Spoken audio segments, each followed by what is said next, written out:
Did you know that ancient Egyptian chariots changed the course of all wars? Now you will learn the details of an event that few people talk about. Imagine a weapon so revolutionary that it changed not only the rules of warfare, but society itself. A weapon that became a symbol of an entire civilization, synonymous with the power of the Pharaoh and his divine will. It was not a cumbersome, armored machine that crushed enemy ranks.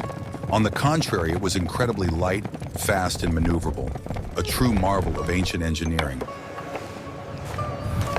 Watch the video to the end, and you will learn how this light, almost fragile-looking structure made of wood and leather allowed the Egyptian pharaohs to build an empire.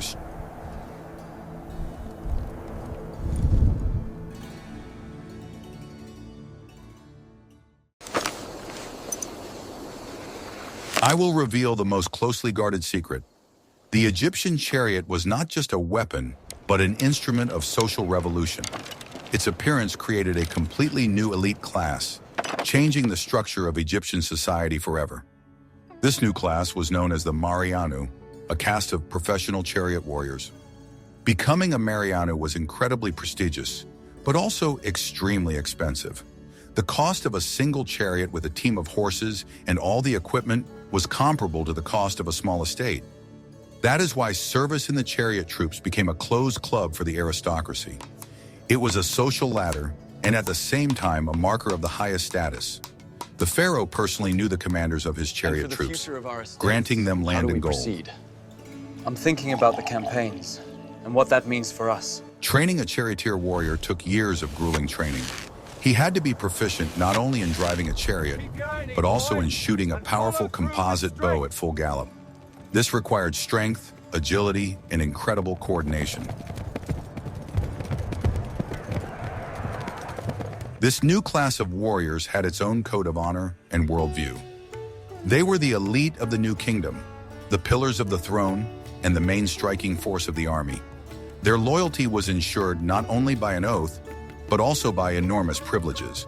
The very image on the chariot became the highest mark of distinction. Pharaohs and nobles were depicted on the walls of temples and tombs in battle chariots. It was a visual code that every Egyptian understood.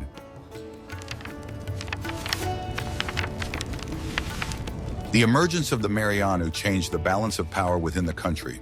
The old nobility, whose wealth was based on land ownership, was forced to give way to the new military aristocracy. Now, proximity to the pharaoh and military valor were valued no less than the antiquity of the family. Do you think that a single technology in the modern world could change the structure of society so radically? Share your opinion in the comments. Does technology always reshape human destiny? Are you ready to learn the truth about how the greatest humiliation in Egyptian history led to its incredible rise? In the 2nd millennium BC, Egypt experienced a profound crisis known as the Second Intermediate Period. The country was weakened by internal strife. Tribes known as the Hyksos invaded the Nile Delta from the north. They brought with them technologies that Egypt had never seen before. Their main advantage on the battlefield was the chariot. For the Egyptian infantry, armed with simple bows and bronze axes, the appearance of these fast and maneuverable platforms came as a real shock. The traditional Egyptian army was unable to counter the new tactics. The Hyksos were able to conquer Lower Egypt. This period went down in Egyptian history as a time of profound national humiliation. A powerful civilization found itself under the rule of foreign rulers. However, it was this defeat that laid the foundation for future greatness. The Egyptian rulers of Thebes, who retained their independence in Upper Egypt, understood a simple truth. To defeat the enemy, you must surpass them at their own game.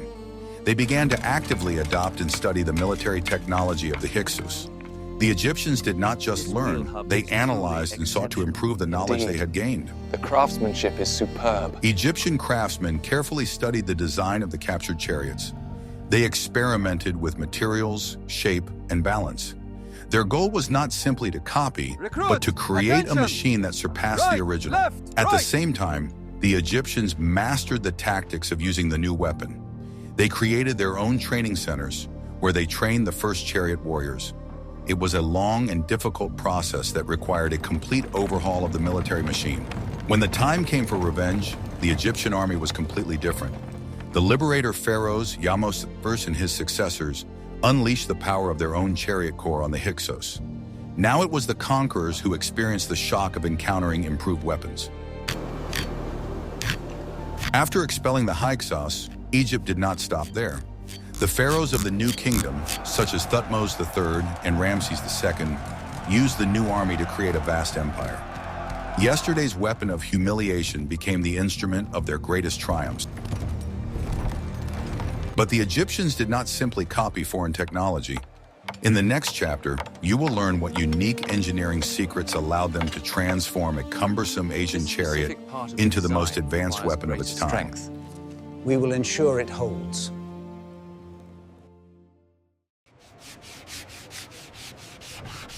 What I am about to show you was a real secret that other nations paid thousands for. The Egyptian chariot was the pinnacle of technology of its time, and its design concealed several ingenious solutions. The main secret was the combination of lightness, strength, and maneuverability. Unlike the heavier and more cumbersome chariots of other peoples, the Egyptian chariot was designed for speed. The weight of the entire structure rarely exceeded 35 kilograms. This was achieved through the use of special materials and technology. Yes, note down these measurements, assistant. The base was made of elm or ash wood, which was bent in a special way using steam. This bent wood technology made it possible to create strong parts with complex shapes without connecting seams, which significantly increased reliability. The wheel rims and body frame were made from solid pieces of wood. The wheels were a true masterpiece. They had not 4, but 6 or even 8 spokes, which made them stronger. The spokes were thin and light, but their number ensured an even distribution of load. Note the slight imperfection on this side. The key engineering solution was the location of the axle. It was not in the center of the platform, as in most other chariots, but was moved as far back as possible. This shifted the center of gravity and made the chariot incredibly stable at high speeds and during sharp turns. And stability on this terrain. Its performance is excellent. The new axle design is very effective. The platform for the warriors had a unique D-shape. The floor was woven from leather straps, forming an elastic mesh. This design worked as a primitive but very effective shock absorption system, absorbing the jolts from movement over rough terrain. This allowed the archer to maintain stability and shoot accurately even at full speed. Warriors in chariots of other nations, which had hard wooden floors, did not have this advantage. Their shooting accuracy was significantly lower. As a result, Egyptian craftsmen created a machine that was faster, more maneuverable, and more stable than any other chariot of the time. This was a technological advantage that ensured Egypt's dominance on the battlefields of the Middle East for decades.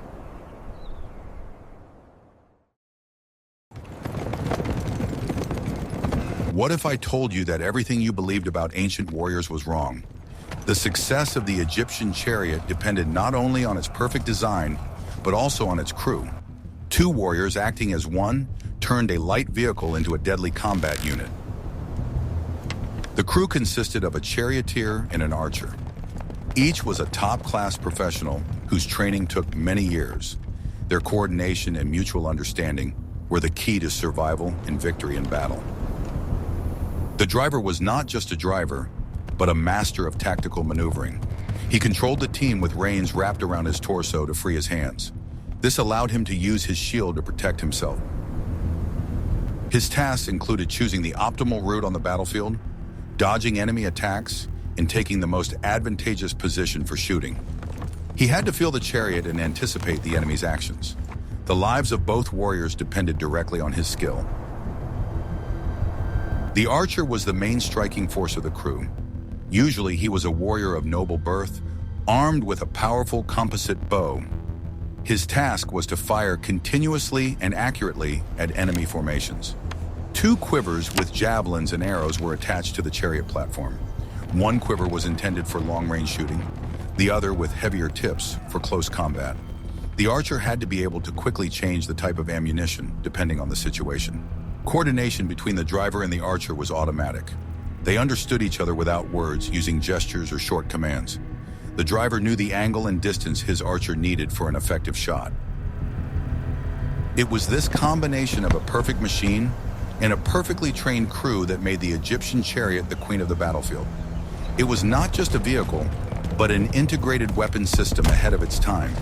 But even the most skilled crew would have been useless without its main advantage. In the next chapter, you will learn about the engine of destruction that powered the chariot.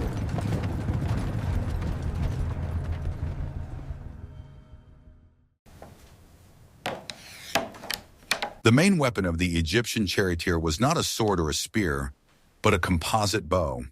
It was another technological marvel that the Egyptians adopted and perfected. Without this weapon, the chariot would never have been so effective. A simple bow was made from a single piece of wood. Its power was limited by the elasticity of the wood. The composite bow was a complex structure made of several materials. This is a simple wooden bow. But this is a composite bow. The base was a wooden plank, but it was reinforced with horn plates and animal tendons. The horn worked to compress the inside of the bow, while the tendons worked to stretch the outside. All of this was glued together with a special adhesive. The process of making such a bow was very long and laborious, and could take several years. The craftsman had to fit all the components perfectly and allow the glue to dry completely.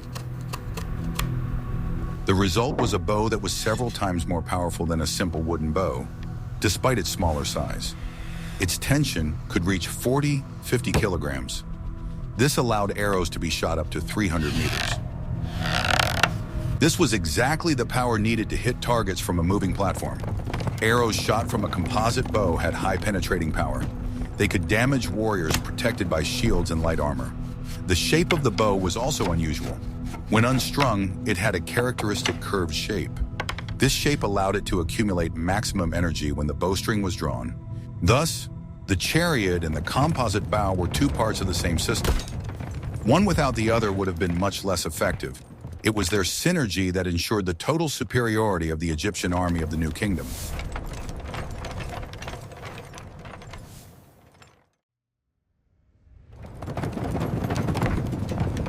Are you ready for the shocking truth?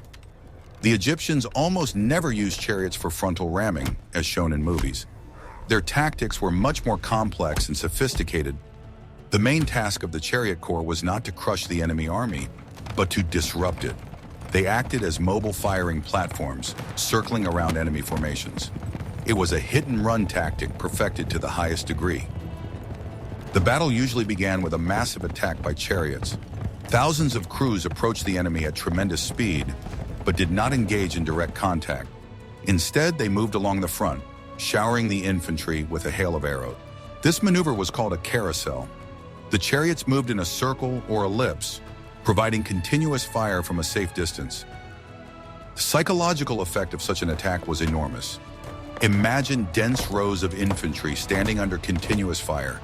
The sight of hundreds of chariots rushing forward, raising clouds of dust, and the whistling of thousands of arrows undermined morale even before the main battle began.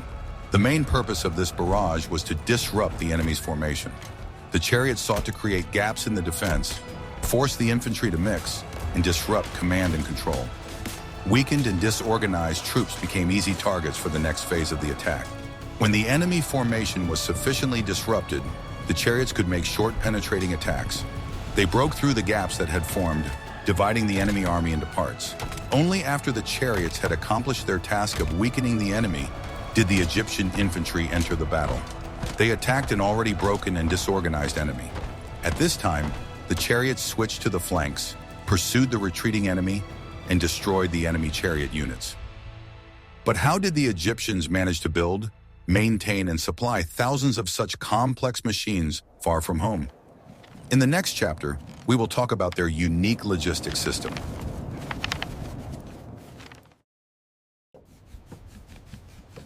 Maintaining a huge chariot force was a complex organizational task. It required the creation of an entire infrastructure, a veritable army within an army. Without this support system, even the most sophisticated chariots would be useless. The basis of it all was the royal workshops, known as the marina. Hundreds of Egypt's best craftsmen worked in these huge complexes, carpenters, leatherworkers, bronze smiths, and armorers.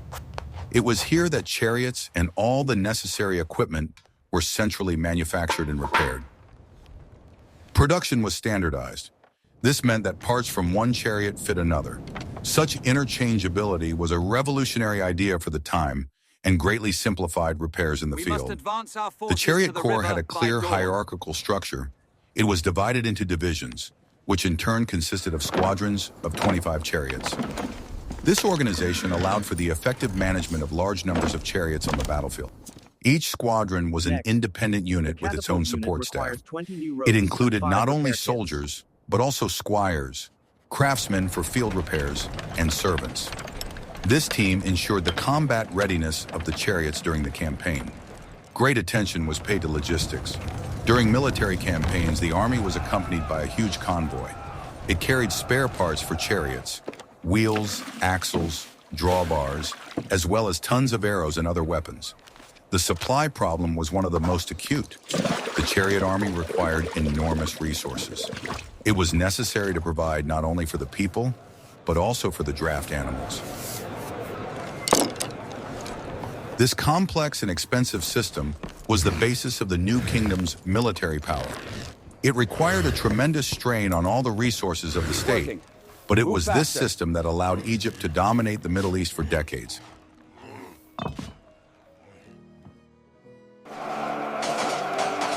The greatest battle of the chariot era was the Battle of Kadesh, which took place around 1274 BC.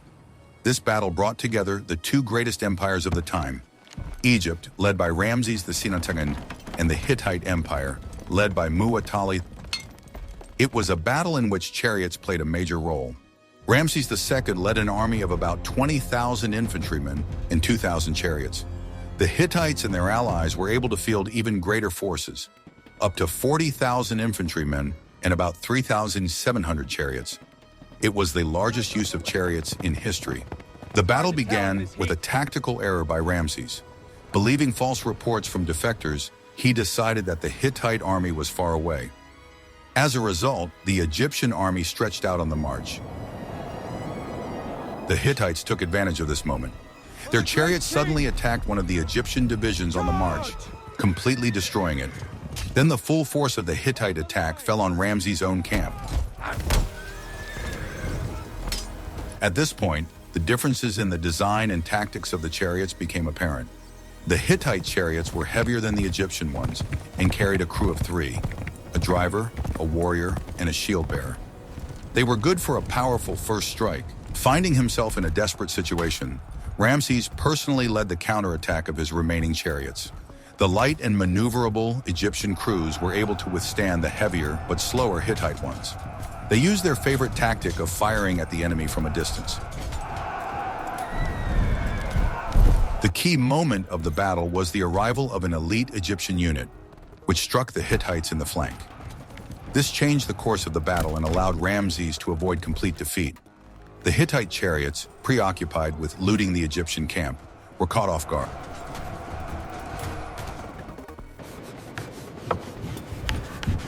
After Kadesh, the era of great chariot battles gradually declined.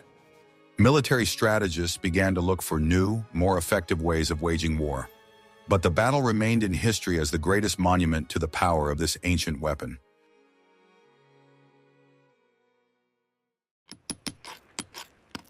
The role of the chariot in Egyptian society was not limited to the battlefield. It was much more than just a weapon. On the walls of temples and tombs throughout Egypt, we see countless images of the pharaoh in a chariot. He is depicted as an invincible warrior, single-handedly crushing his enemies. This image was a key element of royal propaganda. The chariot emphasized the divine nature of the pharaoh. He was presented not simply as an earthly ruler, but as the embodiment of the god of war, Montu, or even Ra himself. The speed and power of the chariot were associated with the power of the gods. Scenes of triumphant returns from campaigns always included the pharaoh, standing in a richly decorated chariot. He drove through the streets of the capital, showing the people the captured booty and prisoners. In addition to warfare, chariots were also used in the peaceful life of the elite. Hunting wild animals from a chariot was a favorite pastime of the pharaoh and his nobles. The chariot was a luxury item, the ancient equivalent of a modern supercar. They were richly decorated with gold, silver, and precious stones. Owning such a chariot was a clear sign of belonging to high society. Even in the afterlife, the chariot played an important role. Several dismantled chariots were found in the tombs of pharaohs, such as Tutankhamun. It was believed that they would be needed by the ruler in the afterlife. Thus, the chariot permeated all aspects of the life of the Egyptian elite. It was an instrument of war, an instrument of propaganda, and a symbol of high social status. Ownership of a chariot separated the aristocracy from the common people.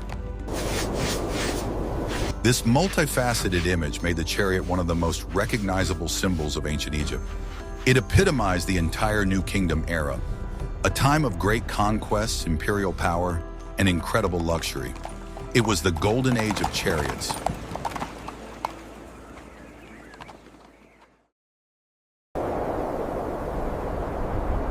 Despite its centuries-long dominance, the era of war chariots could not last forever.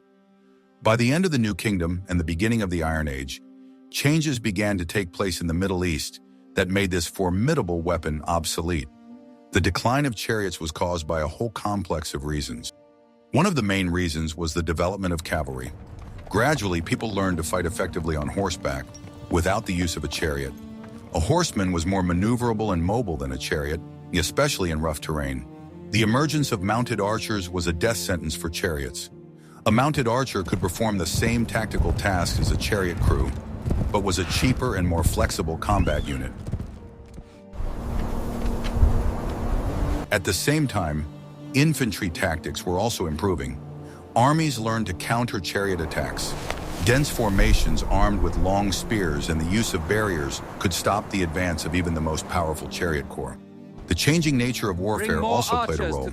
Battles increasingly took place in cities or mountainous terrain where chariots were useless. The economic factor was also important. Maintaining chariot troops was an incredibly expensive undertaking, affordable only to wealthy empires. With the onset of the so-called collapse of the Bronze Age, many states simply could not afford such a luxury. The invasions of the Sea Peoples at the end of the second millennium BC changed the political map of the region. These new waves of migrants used different tactics based on the actions of large masses of infantry. The old chariot armies were not prepared for such opposition. Gradually, the chariot began to disappear from the battlefield. It was still used for some time by the Persians and other peoples, but more as a symbol of a commander's status than as a main striking force. By the time of Alexander the Great, the war chariot had become a real anachronism. The great commander easily defeated the Persian chariots at the Battle of Gaugamela, showing their complete ineffectiveness against a disciplined phalanx. Thus ended the glorious history of this weapon. Although the chariot disappeared from the battlefield, it remained forever in history as a symbol of an entire era. It was the first high-tech weapon that changed the world. Its legacy is a lesson in how technology can elevate and overthrow empires.